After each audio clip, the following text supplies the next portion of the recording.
Hello students, last day हमने रिजल्टेंट्स of vector देखा था, जिसमें हमने रिजल्टेंट्स वेक्टर का एडिशन फॉर्म देखा था। दो तीन तरीके थे। फर्स्ट था ट्रायंगुलर वेक्टर एडिशन, सेकंड था पॉली। उस फॉर्म को हम लोग अब क्या करेंगे, एप्लीकेशन में कैसे अप्लाई कर सकते हैं उसको देखेंगे। हमने कुछ क्वेश्चन भी करे थे, वो सब ने रिजल्टेंट निकाला था वहाँ पे, आपने देखा होगा, रिजल्टेंट आपको याद होगा।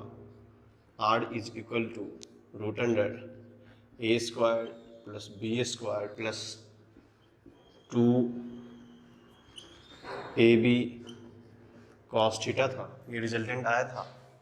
आपको पता है कि a क्या होता था? हमको होता था फर्स्ट वेक्टर का magnitude, magnitude of vector a, magnitude of vector a, and b similarly magnitude of vector v, and phi is the angle between vector A and vector B. ये चीज हमने देखा था।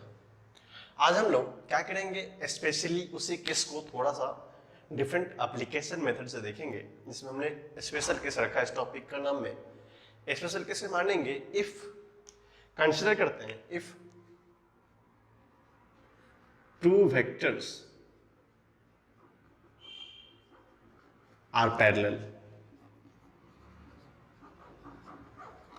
If two vectors are parallel, तो मान लेते हैं कि कोई एक ऑब्जेक्ट यहां रखा हुआ, ठीक है, इस पे एक वेक्टर लग रहा है ए, दूसरा वेक्टर क्या लग रहा है B.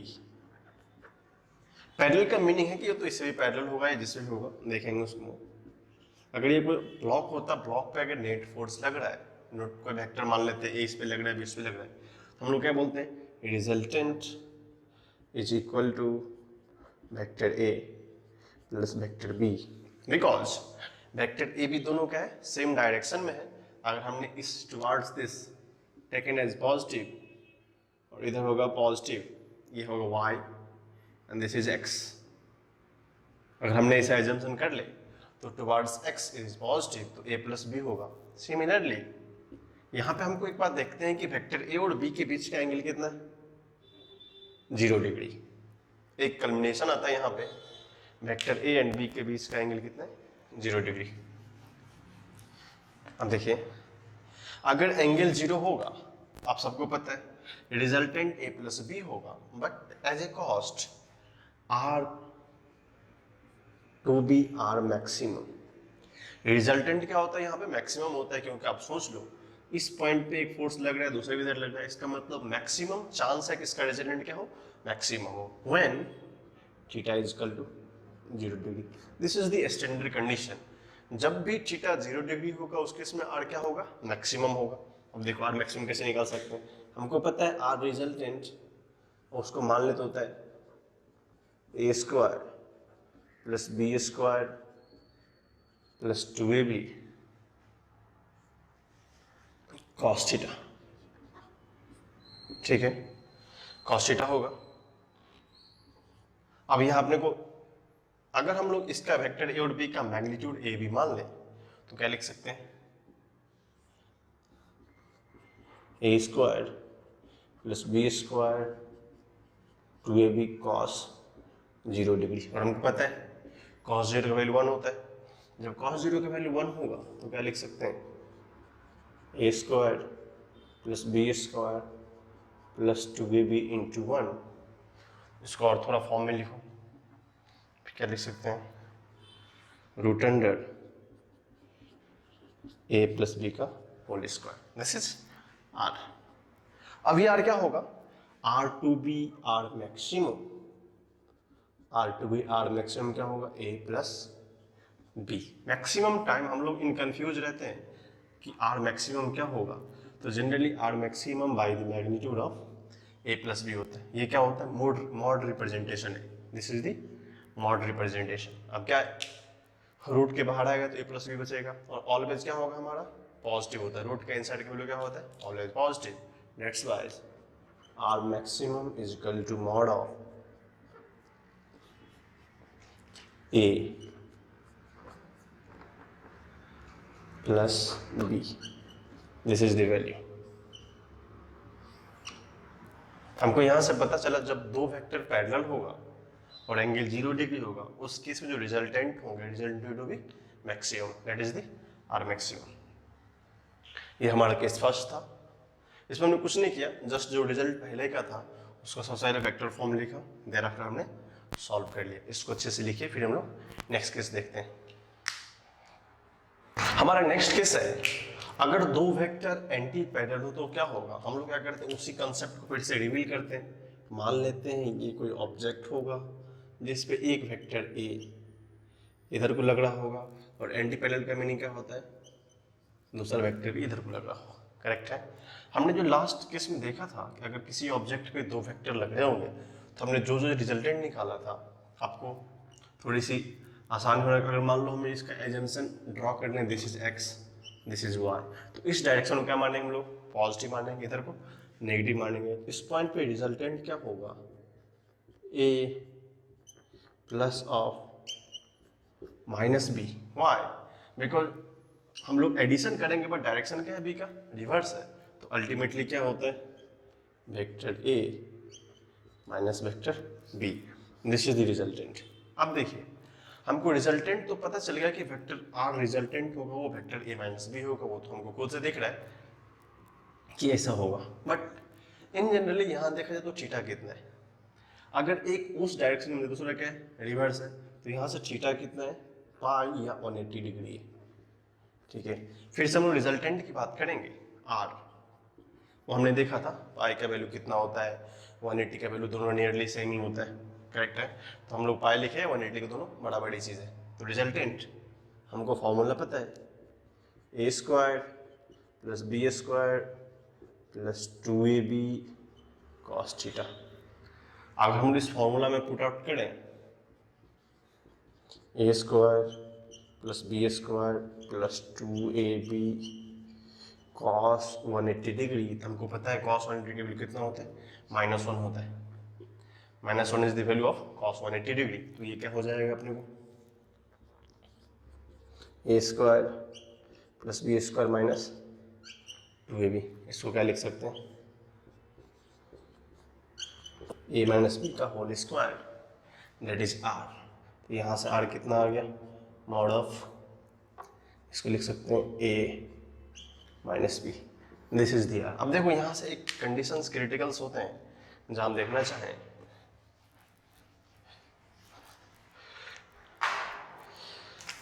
when r to be r minimum, because यहाँ क्या है, माइनस साइन है तो कभी वो मिक्स होगा नहीं, तो आर मिनिमम कितना होगा, R minimum is equal to A minus of B.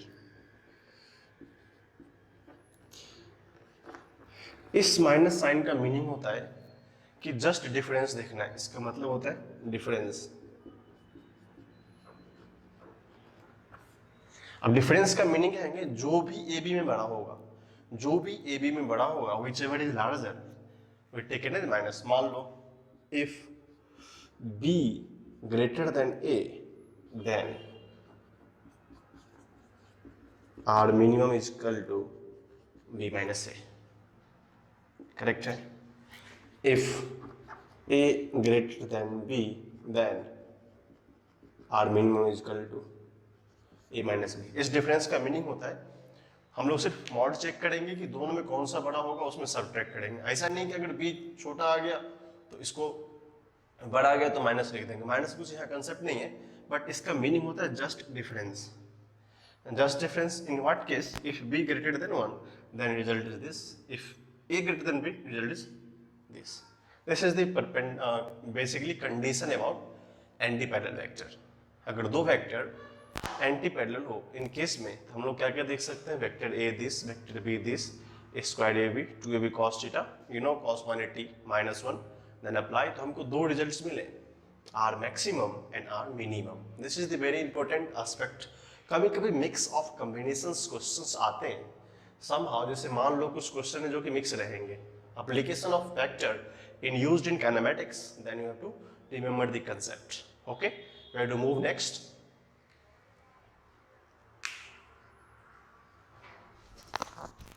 Two vectors are perpendicular.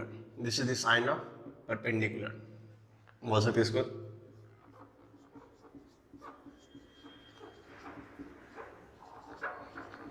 This is the sign of perpendicular. अगर दो वेक्टर परपेंडिकुलर हो फिर रिजल्टेंट का क्या इफेक्ट होता है देखेंगे उसको।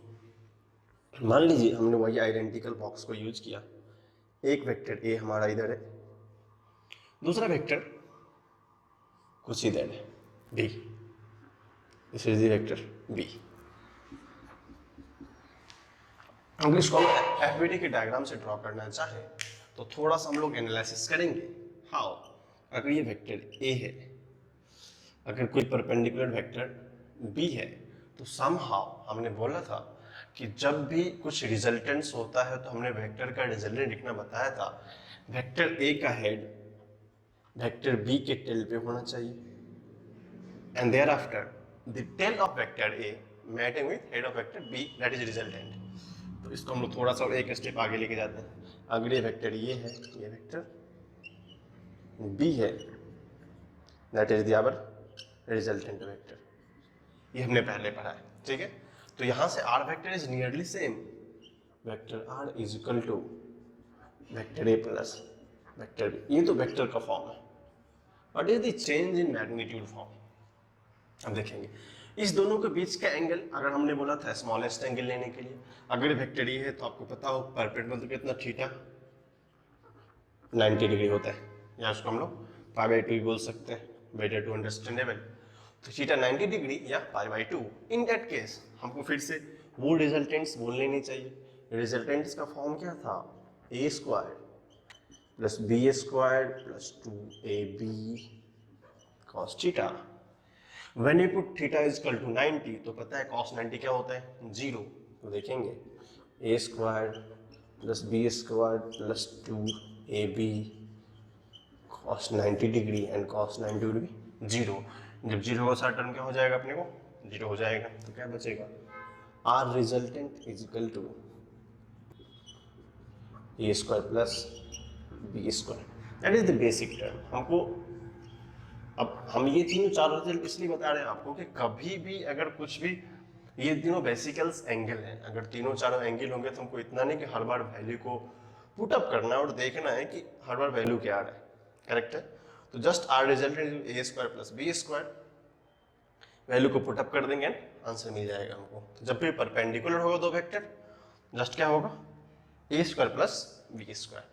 This is our third case. इस तीनों केस को स्पेशल केस था जहां हमने डिफरेंट डिफरेंट एंगल पे ट्राई किया, एक बार 180 पे किया, एक बार 0 पे किया, एक बार और 90 पे किया। इसको अच्छे से लिखिए, फिर हम लोग आगे चलते हैं।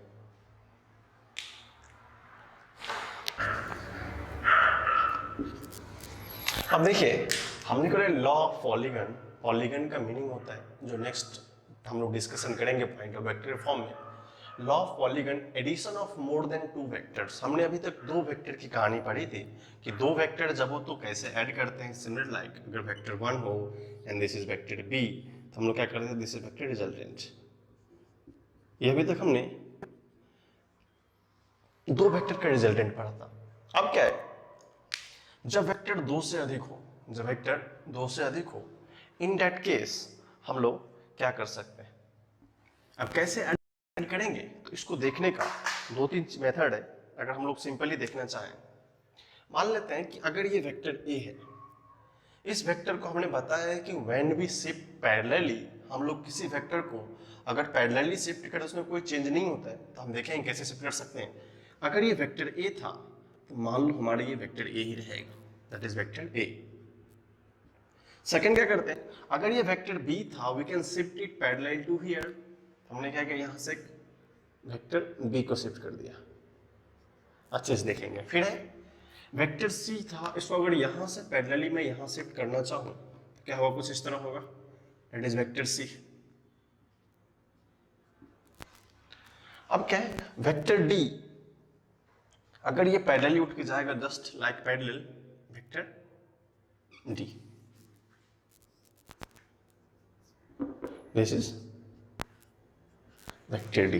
अब बोला कि व्हाट इज द रिजल्टेंट, तो हमने क्या बोला था, जब भी रिजल्टेंट होता है जो इनिशियल वेक्टर था, आप फिर से एक बार देखेंगे, हमने बोला था रिजल्टेंट में अगर वेक्टर ए ये होता है, वेक्टर बी ये होता है, तो रिजल्टेंट क्या होता है, वेक्टर ए के टेल पे होता है और वेक्टर बी के हेड पे होता है। तो जो भी लास्टिंग वेक्टर होगा उसके हेड से लेकर के और जो स्टार्टिंग वेक्टर के टेल तक के पॉइंट क्या बोलेंगे हम लोग, रिजल्टेंट वेक्टर बोलेंगे। तो ये जो पॉइंट होगा that is called as resultant vector.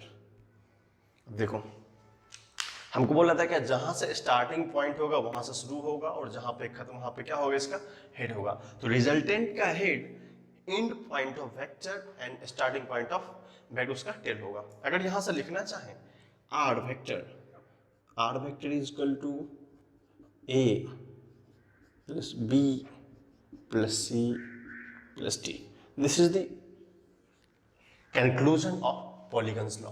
जो लॉ ऑफ पॉलीगन्स था, अगर एक से अधिक होगा 1 2 3 4 5 6 जितने वेक्टर होंगे वो क्या करते हैं, सिंपल वेक्टर प्रॉपर्टी को अप्लाई करके हमने क्या किया, पैरेलली शिफ्ट किया, दैट इज द पॉलीगन। और पॉलीगन बनने के बाद क्या हुआ, इस पॉइंट का टेल जो इनिशियल वेक्टर था और जो फाइनल वेक्टर का हेड, उस दोनों पॉइंट को ज्वाइंट किया। ज्वाइंट करने का मीनिंग है हेड कहाँ मैच होगा, इस पॉइंट के एंड पे, और टेल कहाँ होगा, इस पॉइंट पे होगा। This vector known as resultant vector. तो ये पॉलीगन का रूल्स होता है, हम लोग कैसे कैसे फॉरवर्ड करते हैं। इसका एक और पॉइंट देखते हैं, इसको अच्छे से पहले लिखिए, फिर इसके बारे में कुछ पॉइंट्स डिस्कस करते हैं।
अब देखें एक पॉइंट यहाँ सामने कंक्लूजन के निकाला है।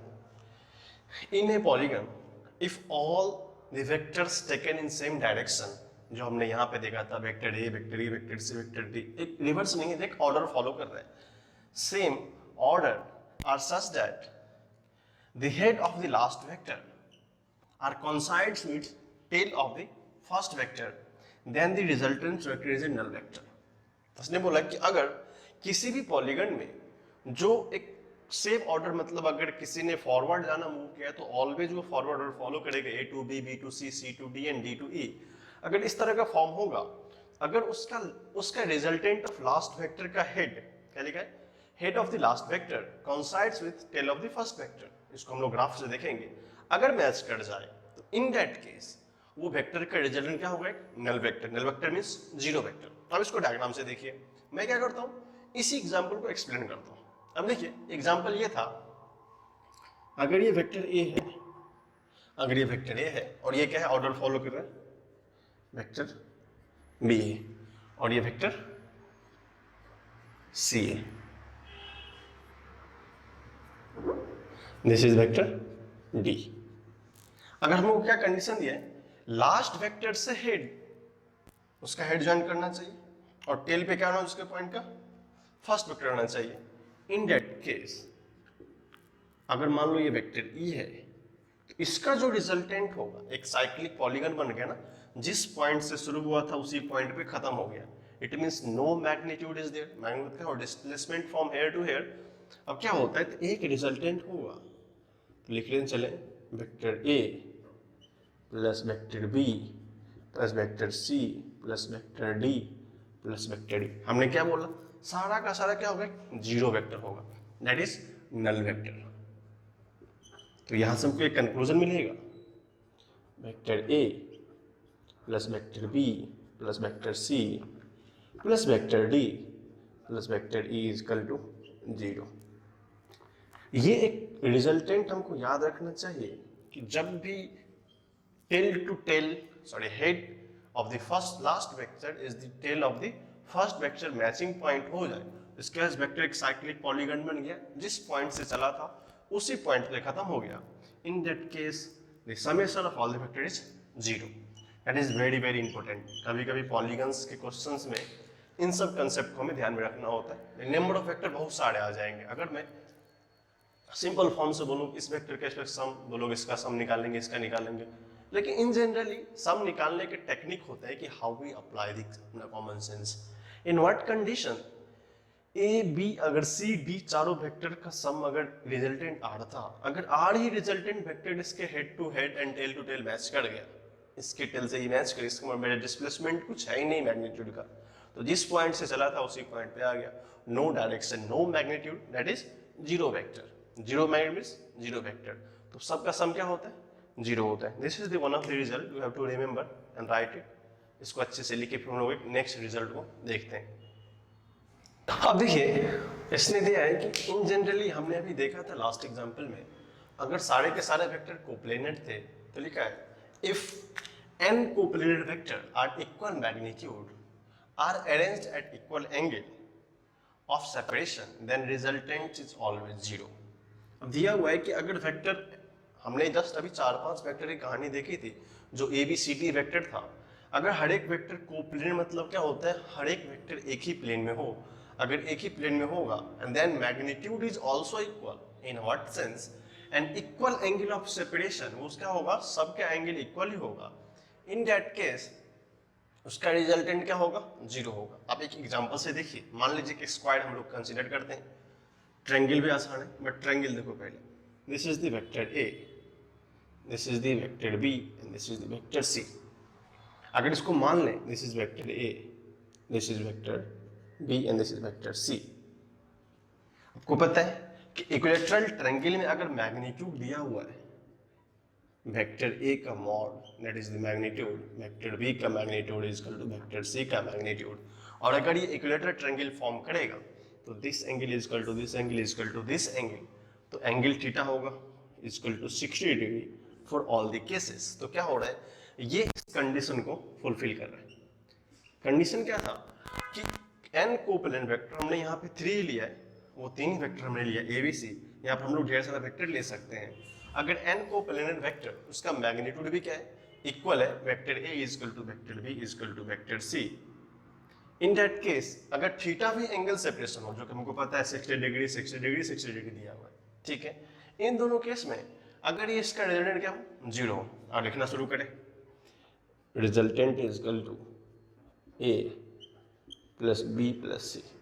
फिर हम लोग देखते हैं कि देखो तो इसका हेड पॉइंट का है, तो जहां पर इसका फाइनल वेक्टर का हेड है वहां पर इनिशियल वेक्टर क्या है टेल है। हमने लास्ट पॉइंट में क्या पढ़ा है, इसका वैल्यू क्या होता है 0। लिख सकते हैं vector A plus vector B plus vector C is equal to 0। क्या इस एग्जाम्पल को कंसिडर कर रहे हैं? यस। अब हम लोग दूसरा एग्जाम्पल देखते हैं, क्योंकि हमको बोला है कि इसका ऑलवेज 0 होता है, that is the one condition. अब एक और एग्जांपल देखते हैं, थोड़ा सा और क्लियरिटी आएगी। मान लेते हैं स्क्वायर,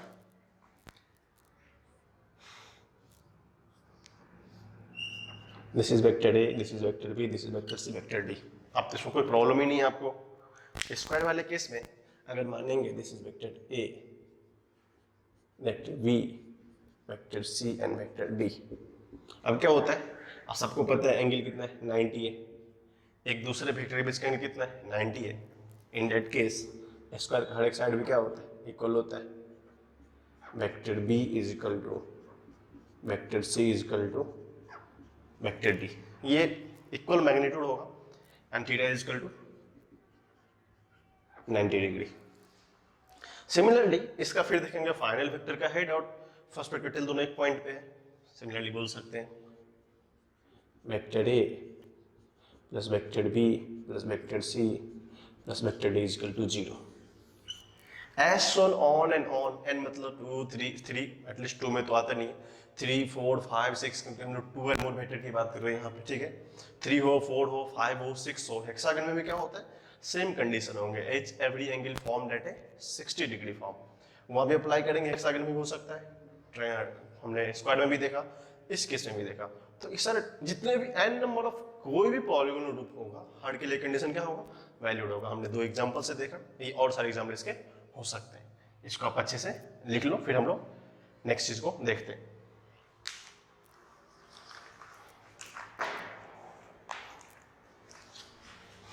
इसको देखेंगे, थोड़ा सा कंडीशन दिया है,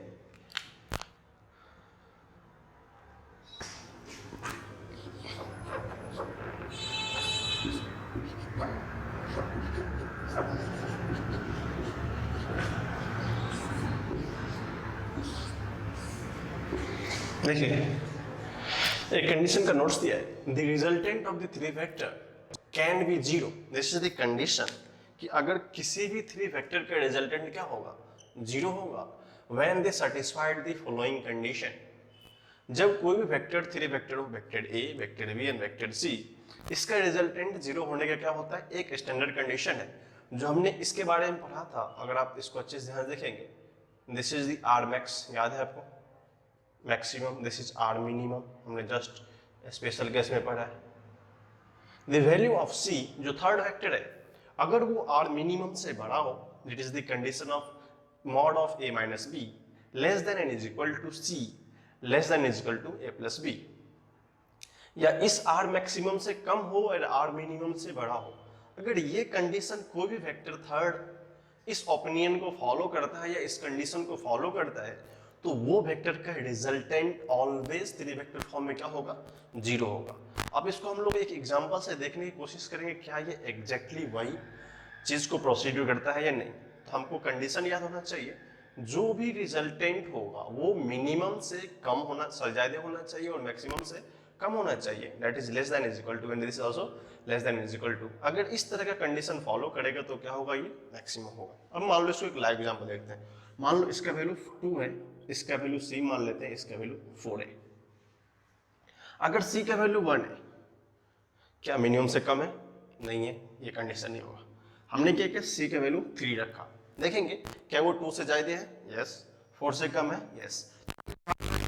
3 हो, अगर a माइनस बी 2 आ रहा है और a प्लस बी 4 आ रहा है, इस केस में for the value of c this to be 0, ये क्या होगा, हमारा 0 हो जाएगा। बेसिक एग्जांपल है न्यूमेरिकल वैल्यू जो समझने के लिए, क्योंकि अगर हमने एज्यूम किया a माइनस बी का वैल्यू 2 आया है और a प्लस बी का वैल्यू 4 आया है, ठीक है, जब 4 होगा तो उस कंडीशन में c का कौन सा वैल्यू होगा जो क्या होगा, इस पर्टिकुलर वेक्टर का रिजल्टेंट 0 कर देगा। अगर वो इस दोनों के बीच में वैल्यू होगा तो रिजल्टेंट 0 होगा, अदरवाइज नहीं होगा। हम लोग एक एग्जांपल देखते हैं जो कि थोड़ा सा और बेहतर अंडरस्टैंडिंग के साथ आएगा, देखिए उसको। देखिए पूछा है, on the resultant of 6 newton and 8 newton and 10 newton be 0, अब क्या इसका रिजल्टेंट 3 वेक्टर फॉर्म है, 0 होगा।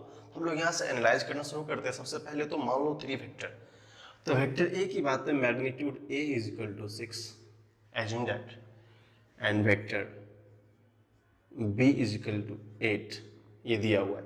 हमने क्या किया, ए को मान लिया 6, बी को 8, and C is equal to 10। अगर ये 0 होगा या नहीं होगा, इसका फैसला कौन करेगा, जो हमने लास्ट रिजल्ट देखा था, तो क्या पढ़ा था हमने, a माइनस बी का mod is less than C mod of a plus B. चलिए हम लोग सॉल्व करते हैं, तो निकालते हैं a minus B. a minus B कितना हुआ, 6 माइनस 8, दिस इज माइनस 2।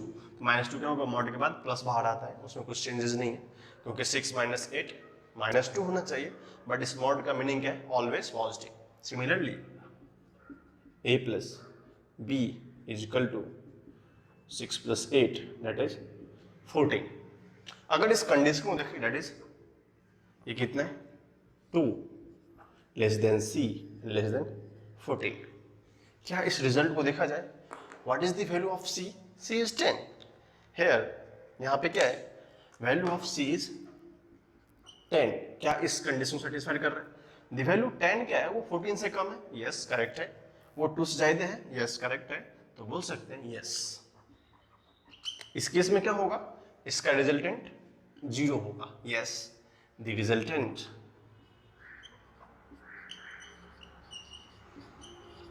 भी 0। छोटा सा क्वेश्चन है, इसमें कुछ नया सोचना नहीं है। अगर ये कंडीशन कहीं भी फॉलो कर जाएगा, in difference of vector, difference of sets, तो वहां क्या करेंगे, इसको हम लोग फॉलो अप कर लेंगे, ठीक है। एक क्वेश्चन मैं आपके लिए छोड़ दे रहा हूं, उस क्वेश्चन को देखेंगे, सेम कंसेप्ट पे आप अप्लाई करेंगे, देखते हैं आपसे बनता है कि नहीं। उसको पहले लिख लीजिए।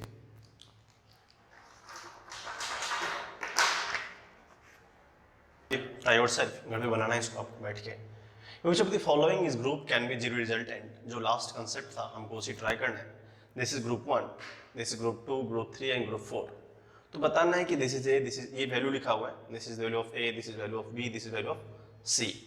हमको बताना है कि कौन सा ग्रुप, या group first, group second, group third, group fourth, वही प्रॉपर्टी अप्लाई करेंगे। कौन सा ग्रुप क्या है कि इसका रिजल्टेंट क्या है, 0।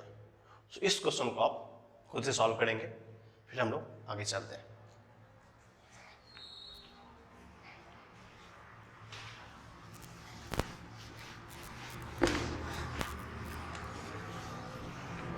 इंपॉर्टेंट्स हैं, देखेंगे क्या क्या इसमें इंपॉर्टेंट नोट्स में। फर्स्ट है, resultants of two vector of unequal magnitude can never be 0। ये हम लोग डिस्क्राइब कर चुके हैं कि दो वेक्टर का मैग्नीट्यूड कभी भी 0 नहीं हो जिसका इक्वल मैग्नीट्यूड क्या हो, बराबर नहीं। जैसे मान लो अगर मैं बोलता हूँ इधर 2 है और इधर भी 2 है, तो क्या होगा, अपोजिट डायरेक्शन क्या होगा वेक्टर में, इट माइट बी चांस क्या हो, इसका रिजल्टेंट 0 हो जाएगा। 2 - 2 0।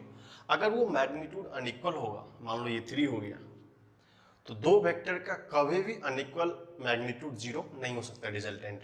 तो यहाँ पे क्या रिजल्टेंट 0 नहीं होगा। तो ये हो गया 3, इसका मैग्नीट्यूड 3, इसका मैग्नीट्यूड क्या है, 2 है। तो जब भी हमको याद रखेंगे कि दो वेक्टर का मैग्नीट्यूड अगर इक्वल हो तभी इसका रिजल्टेंट 0 होगा, अदरवाइज कभी नहीं होगा। नेक्स्ट केस था, if 3 vector of unequal magnitude then minimum 3 component vector required to 0। अगर हम लोग कसते हैं कि ठीक है कि अगर वेक्टर अनइक्वल मैग्नीट्यूड पे भी 0 हो सकता है, उसके लिए क्या है कि अनइक्वल मैग्नीट्यूड तो हो but minimum 3 component vector is required. जैसे हमको कम से कम 3 वेक्टर होना चाहिए जो कि अनइक्वल मैग्नीट्यूड तो हो बट उसका रिजल्टेंट 0 होना चाहिए। जस्ट लाइक मान लीजिए this is vector A and this is vector B and this is vector C. अगर कोप्लेनर वेक्टर भी होगा, कोप्लेनर वेक्टर हम बता चुके हैं पहले, वेक्टर सब क्या होगा, एक प्लेन में होगा। इन दैट केस चांस है क्या होना चाहिए, इसका रिजल्टेंट 0 होना चाहिए। तो हमको पता चला कि दो वेक्टर का रिजल्टेंट कभी भी 0 नहीं हो जब क्या हो, अनइक्वल मैग्नीट्यूड हो। और हाँ, 3 वेक्टर 0 हो सकता है, कंडीशन क्या है कि 3 वेक्टर कोप्लेनर होना चाहिए, भले उसका मैग्नीट्यूड डिफरेंट क्यों ना हो। थर्ड प्रॉपर्टी है, the minimum number of vector of different plane is 3D required to produce 0 resultant. अगर कोई वेक्टर प्लेन से आउटसाइड है, अगर प्लेन से आउटसाइड है उसके लिए कम से कम मिनिमम 4 वेक्टर चाहिए। जैसे कि हमने देखा था, अगर वो 1 डायमेंशनल थे तो मैग्नीट्यूड अनइक्वल पे कभी 0 नहीं हो सकता। 3 वेक्टर कब 0 होगा, जब वो कोप्लेनर होगा। अगर 3 वेक्टर से अगर वो प्लेन में आ गया, प्लेन से बाहर होगा, तो minimum no vector required is 4। तो 4 वेक्टर होगा तब क्या होगा, प्लेन में 0 होगा। तो हम लोग सामने क्या निकाले, अगर नेट अनइक्वल मैग्नीट्यूड रहेगा 0 नहीं हो सकता। 3 वेक्टर कब 0 होगा, जब वो प्लेनर हो और उसका मैग्नीट्यूड अनइक्वल हो भी चलेगा। बट अगर वो प्लेन से आउटसाइड आ जाए, अगर आउटसाइड होगा उस केस में मिनिमम 4 वेक्टर रिक्वायर्ड होगा। तो कभी कभी इनसे छोटे छोटे क्वेश्चंस होते हैं, मैच द कॉलम, नहीं तो आपको कभी कोई पूछ लेंगे स्टेटमेंट इज करेक्ट और नॉट, इसलिए छोटे छोटे क्वेश्चन आते हैं। तो इस प्रॉपर्टी को आप अच्छे से लिख लीजिए, फिर हम लोग नेक्स्ट चीज को देखते हैं। हमने एडिशन ऑफ वेक्टर पढ़ा था। एडिशन ऑफ वेक्टर हमने क्या क्या देखा था, उससे कुछ रूल्स होते हैं, कुछ टफ नहीं है, छोटा छोटा रूल्स है, जैसे कैसे कैसे हम एडिशन कर सकते हैं। That is the property of vector addition. हम लोग दो वेक्टर का एडिशन था, अगर एक होता है commutative property, vector can be added in commutative way. वो मेथड क्या होता है, वेक्टर a प्लस बी, अगर हम लोग वेक्टर a प्लस बी के बाद वेक्टर b प्लस ए भी लिख सकते हैं। That this method of interchange is known as commutative way. Similarly vector can be add associative nature. Associative nature में क्या होता है, अगर a plus B C in the whole bracket we can inner transfer, this is not different, आपने पढ़ा होगा basic mathematics वाले part में, उससे पहले भी a plus B is equal to a plus B, bracket को इंटरचेंज करने के बाद से नो डिफरेंस, इसमें कुछ नया चीज नहीं होता है। ये छोटी छोटी प्रॉपर्टी है। It can be added commutative way, it can be added associative way. Next होता है resultants of two vector a and b are placed in common plane. अगर कोई वेक्टर एक प्लेन में है, उसका रिजल्टेंट मस्ट भी क्या होगा, प्लेन में होगा। कंडीशन क्या दिया हुआ है, if vector a, vector b and vector r in coplanar, अगर तीनों वेक्टर क्या होगा, कोप्लेनर होगा, that is the plane 1 and plane 1, तो ये एक रिजल्टेंट वेक्टर होगा जो इस तीनों केस में क्या होगा, इसका एग्जैक्टली होगा। तो ये छोटा छोटा प्रॉपर्टी है, इसको लिख लीजिए, फिर हम लोग कुछ अच्छे प्रॉपर्टी जो इंपॉर्टेंट्स हैं उसको देखते हैं। ये देखिए one of the important property है, प्रॉपर्टी ये है resultant of the two vectors are equal magnitude will be their bisector. अगर दो वेक्टर का मैग्नीट्यूड इक्वल हो, a is equal to b, उसका जो रिजल्टेंट होगा वो क्या होगा, इसका बाइसेक्टर होगा। तो मान लीजिए वेक्टर a था, वेक्टर b था, अगर इसका बाई रिजल्टेंट होगा, उसका बाइसेक्टर होगा, तो अगर कंप्लीट एंगल थीटा था तो उसका हाफ एंगल क्या, थीटा बाई टू होगा। इसमें कुछ नया चीज नहीं। तो कभी भी याद रखेंगे, जब भी दो एंगल दो वेक्टर दिया रहेगा, उसका रिजल्टेंट जो होगा उसका क्या होगा, उस पर्टिकुलर एंगल का बाइसेक्टर होगा। बट यहाँ पे कुछ रिजल्ट्स हैं। अगर एज्यूम करते हैं if magnitude of A is greater than B, magnitude of A is greater than magnitude of B. अब एक बात तो यहां से पता चला कि इन केस में अगर ए का मैग्नीट्यूड ज्यादा हो, बी कम हो, तो थोड़ा डायग्राम देखेंगे आप। डायग्राम में क्या दिया है, मान लेते हैं this is A and this is B, this is B. अब ये टू वेक्टर्स फॉर्म है, वी कैन शिफ्ट इट, इसको हम लोग समहाउ कहीं शिफ्ट कर सकते हैं। हम एक डायग्राम ड्रॉ करते हैं, बट अपेरेंटली तो मान लो हमारा ये वेक्टर बी होगा, तो एक रिजल्टेंट वेक्टर कुछ इस तरीके का आता है, this is the resultant vector.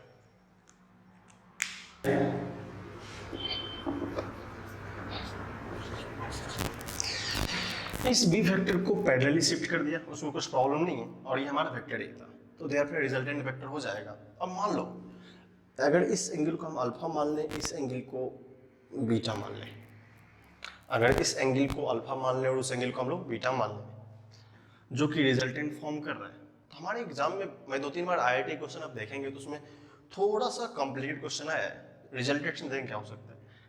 आप यहाँ से देखने पर तो रिजल्टेंट आसान लगता है कि resultant is equal to A plus B, इसमें किसी को डाउट नहीं है, तो लिख सकते हैं resultant is equal to A plus B होगा। This is the basic conditions, because vector A plus vector B is equal to resultant. But यहाँ पर क्या इंपॉर्टेंट है, हमको देखने से लगता है कि यहाँ पे angle beta is greater than alpha. ये ऑब्जर्वेशन आपने यहाँ से देखा होगा, बिकॉज जो भी हायर मैग्नीट्यूड होगा towards the maximum value shift कर जाती है, ठीक है। तो ये जो पॉइंट रिजल्टेंट है, हमको इस डायग्राम से दिख रहा है, अगर बी पॉइंट छोटा होगा तो ये पॉइंट बड़ा होगा, तो रिजल्टेंट क्या होगा, टिल्ट कर जाएगा टुवार्ड्स ए। जब रिजल्टेंट ज्यादा टिल्ट कर जाएगा तो as compare to beta alpha क्या होगा, छोटा होगा। तो इस कभी कभी क्वेश्चंस एग्जाम में डायरेक्टली मेंस लेवल में आ जाते हैं कि कंडीशन कौन सा सेटिस्फाई कर रहा है, alpha greater than beta, beta greater than alpha, कुछ भी होगा।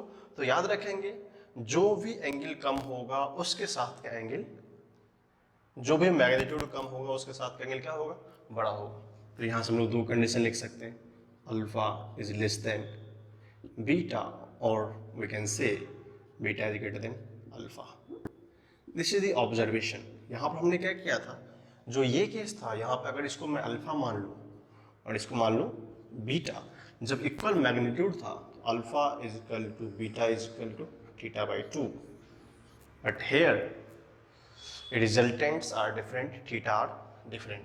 So one of the important property में ये होगा, आप इसको रिमेंबर करेंगे, जब भी मैग्नीट्यूड बड़ा होगा एंगल छोटा होगा, या उसके वाइस वर्सा, एंगल छोटा होगा तो मैग्नीट्यूड बड़ा होगा। इस प्रॉपर्टी को अच्छे से लिखिए, हम लोग इसका रिवर्स प्रॉपर्टी भी देखते हैं। सा अगर मैं रिजल्ट बोल देते तो रिजल्ट आसान है, बट हमने थोड़ा सा कोशिश करी प्रूफ करने की, बताने की। देखो, if two vector having equal magnitude a is equal to vector A is equal to vector B is equal to small a, angle between them is theta, then prove that resultant will be magnitude of resultant क्या होगा 2a cos theta by 2। सब इसको हम diagram से deal करने की कोशिश करते हैं। मान लो this is the vector a, ये हमारा क्या है vector a, this is the vector b, equal तो दिखना चाहिए, बिकॉज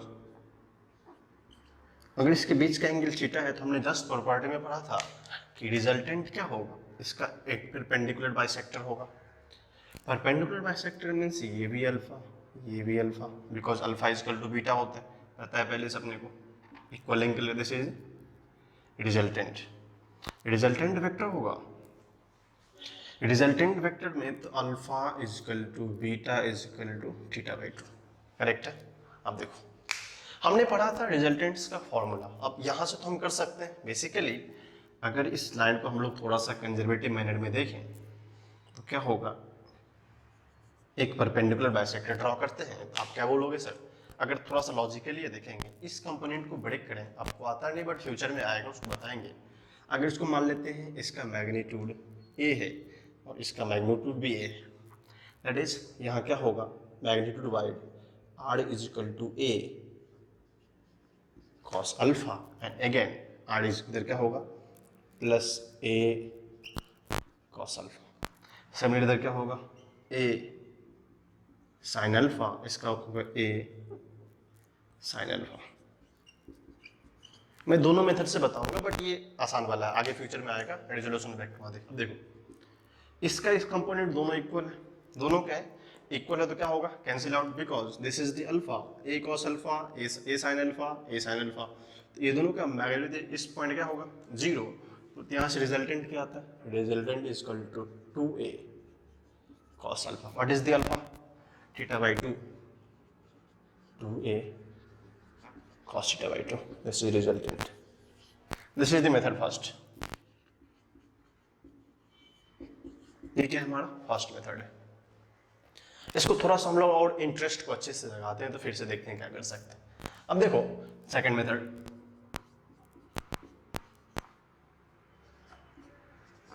सेकंड मेथड क्या है, हमको कुछ आइडिया नहीं अपने पास, लेकिन पता है दो वेक्टर दिया हुआ, उसका रिजल्टेंट है, एंगल बाइसेक्टर पे रिजल्टेंट होगा, तो 5/2 ही मान लेते, चलो सही। अब क्या है हमको पता है रिजल्टेंट इज क्या होता है वेक्टर ए का स्क्वायर प्लस वेक्टर बी का square plus 2ab cos theta. ये तो हमको बेसिक से पता है, आपको ये चीज अच्छे समझ में आएगा बिकॉज वो हमने रिजोल्यूशन का थोड़ा सा कंसेप्ट यूज किया, बट ये this is the application part, कुछ नया नहीं होगा। अब देखो पता है सबको ए का मैग्नीट्यूड ए स्क्वायर, बी का magnitude A square, 2ab a square and cos theta.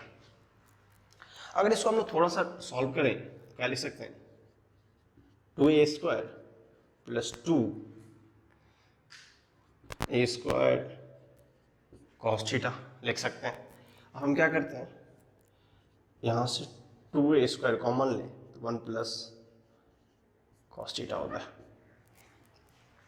अब देखेंगे यहाँ से थोड़ा सा हमको बेसिक ट्रिग्नोमेट्री को अप्लाई करना है। मैं लिखता हूँ फॉर्मूला 1 प्लस cos 2 थीटा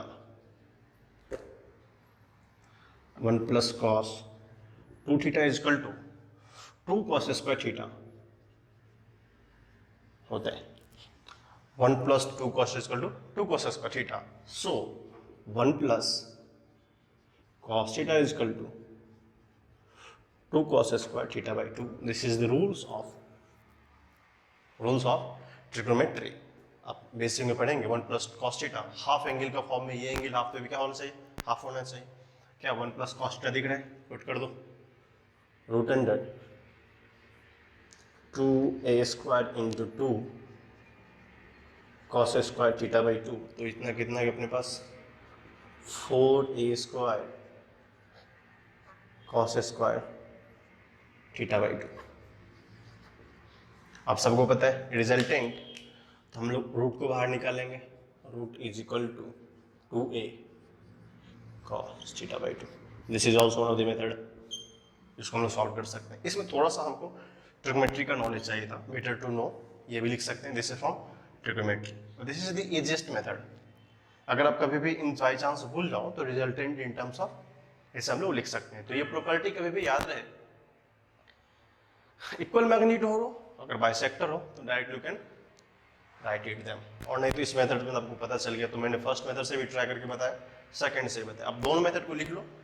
ये मेथड जो था आपको फ्यूचर में बहुत काम आएंगे, वो अभी बेसिक्स है तो आपको बेसिक्स वहां पे समझ में आ जाएगा सेकंड वाला, बट ये फ्यूचर का मेथड है तो आप दोनों लिख लो। इसको हम लोग मैक्सिमम यूज करेंगे, इसको अच्छे से लिखिए, फिर हम लोग नेक्स्ट प्रॉपर्टी को देखते हैं।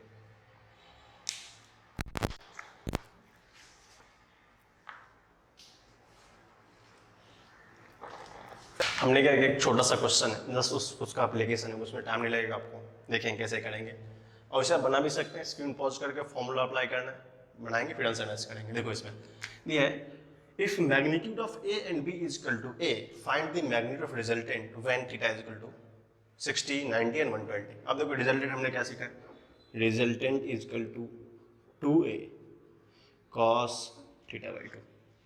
कुछ सही नहीं, सिंपल सा बात है। फर्स्ट की बात करो, 2 मैग्नीट्यूड तो ए दिया है, cos थीटा बाई 2 cos 60 बाई 2, 30 डिग्री कितना होता है, √3/2 into 2 that is √3 times of A. This is the answer. आसान है। Second question B, it is equal to 90 2a cos 90/2 45, it is 1/2, that is, इसको लिख सकते हैं 2/2 टाइम्स ऑफ a हो जाएगा √2a। बहुत इजी वन है, इसमें कुछ नया नहीं है। Option C 120 2a cos 120/2 2a into cos 60। आप अगर सिमिलरिटी देखोगे वहां जाके, हमने इस फॉर्म से अप्लाई किया था, vector A square B two A B cos theta, में सब रिजल्ट सेम ही आते हैं। तो हमको एक छोटा सा शॉर्टकट मेथड मिल गया कैसे कैसे अप्लाई करना, that is the easy one. इस एग्जांपल को लिखो, कुछ खास नहीं है, आसान सा क्वेश्चन था, अच्छे से लिखो, फिर हम लोग छोटा सा क्वेश्चन देखते हैं, इससे बेहतर होगा। तो पॉइंट्स हैं जो कभी कभी मिस टाइम्स होता है, बहुत बेसिक मैं डिस्कस कर देना चाहता हूँ यहीं पे। If n coplanar vector of equal magnitude, ये बात मैं पहले ही बताया था, and separated by equal angle, then the resultant will be 0। ये बात मैं पहले बता चुका हूँ ट्रायंगल के केस में एंड स्क्वायर के केस में। Then it's angle can be calculated as, कभी कभी क्या होता है, हमको एंगल निकालने के लिए देखना पड़ता है कि एंगल कैसे फाइंड आउट होगा। अब देखो यह है 365n, एग्जाम्पल लेते हैं ट्रायंगल का। ट्रायंगल में कितने साइड होते हैं, 3 साइड होते हैं। इसका मतलब उस ट्रायंगल का एंगल जो थीटा होगा वो 360/3। अब क्या बोला है कि जो भी रिजल्टेंट्स होगा उसका एंगल निकालने के लिए 360/3 कितना होता है, 120। बट आप बोलोगे सर 120 तो एंगल होता नहीं, अभी देखेंगे। अगर ये ट्रायंगल होगा vector A, this is vector A, this is vector B and this is vector C, तो पता है आपको अगर ये एंगल 60 है तो एंगल में डिफेक्टेड दिस पॉइंट इज 120, तब तो ये 60 बचेगा, कर सकते हैं। अब जितना भी कोप्लेनेट वेक्टर होगा, और मान लो 2 वेक्टर है, यहाँ वेक्टर कितना है 3, 4 वेक्टर मान लो, theta is equal to 360/4 that is 90। ठीक है, अब देखो 90 में हमने तो देखा ही था वेक्टर ए, वेक्टर बी, वेक्टर सी, वेक्टर डी, एंगल कितना है ये 90 है। Similarly 5, theta is equal to 360/5 72 degree, theta is equal to 6, 360/6 60 degree. This is for hexagon, this is for pentagon. तो जितना भी कोप्लेनर वेक्टर होगा 1 2 3 4 5 6, जितना भी वेक्टर होगा उसका जो एंगल फॉर्म होगा we can find this way. 1 के कोई चांस नहीं, 2 में तो 180 होता है, हमने देखा था generally 3 vector 120, but how 120 from here that is the 60 degree. 4 में 90, 5 में 72, 6 में 60 डिग्री, एंड 7 8 9 10 सिमिलरली ये डिवाइड होता चला जाएगा जितना भी एंगल होगा। तो इस कंसेप्ट का मीनिंग आता है कि एंगल फाइंड आउट कैसे कर सकते हैं, जितना भी कोप्लेनर वेक्टर होगा उस पर्टिकुलर वेक्टर से उस वेक्टर को इस 360 से डिवाइड करेंगे तो हमको क्या होगा, एग्जैक्टली मिल जाएगा टर्म। तो ये हमको कभी कभी अगर एंगल में कंफ्यूजन हो, एंगल कितना होगा एक वेक्टर का, कभी कभी छोटा छोटा मैथमेटिक्स टर्म होते हैं, जैसे पेंटागन का 72 होता है, बिकॉज पेंटागन 5 वेक्टर से बनेगा, जो 5 वेक्टर होगा वो इक्वली एंगल से फॉर्म होगा। तो अगर 360 को 5 से डिवाइड कितना 72 होता है, 72 into 5 is called as is 360, ये होता है। फिर similarly for hexagon, octagon, pentagon, all से केस में आएगा ये कि जस्ट क्या करना, उसके पर्टिकुलर साइड से डिवाइड कर देना, पर्टिकुलर वेक्टर से डिवाइड कर देना, जो लिखा हुआ है नंबर ऑफ कोऑर्डिनेट वेक्टर। तो एक छोटा सा पॉइंट था जो हमको मिस लग रहा था, छूटना चाहिए, तो आप इसको अच्छे से लिख लीजिए, फिर हम लोग आगे देखते हैं।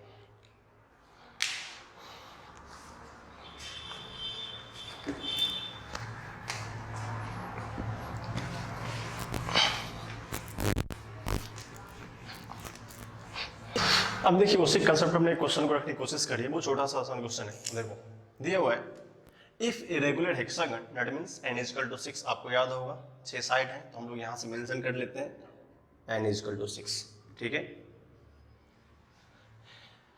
And O is the center, O क्या है इसका, सेंटर है।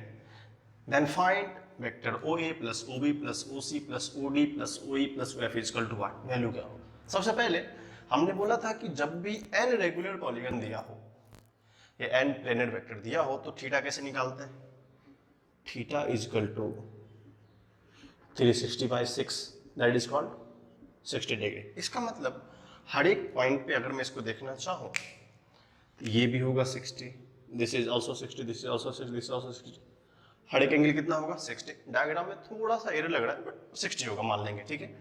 जो भी थीटा होगा वो सब 60 होगा। अब देखो अगर ये 60 होगा, ये must be 60, this must be 60, तो पता है इक्विलैटरल ट्रायंगल होगा, तो हमको कितना 6 इक्विलैटरल ट्रायंगल है, 1 2 3 4 5 एंड 6 इक्विलैटरल ट्रायंगल है। तो हमको पता है कि इक्विलैटरल ट्रायंगल का हर एक साइड क्या होता है, इक्वल होता है।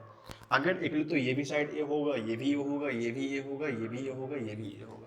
अब देखो सबसे पहले पूछा है OA वेक्टर, अगर OA वेक्टर की बात करें तो जो भी डायरेक्शन होगा, this is the vector OA।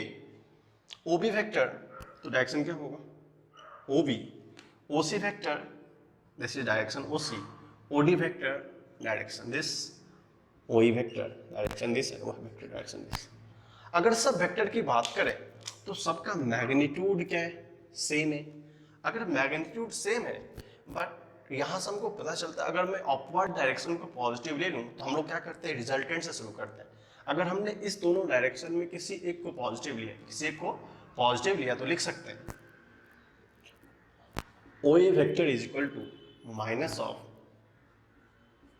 OD vector, because OD vector का मैग्नीट्यूड इक्वल है, डायरेक्शन क्या है, रिवर्स है, ठीक है। प्लस फिर लिख सकते हैं OB वेक्टर किसी को आप पॉजिटिव लो equal to minus of OE vector, चलेगा। Similarly OC vector equal to minus of OF vector.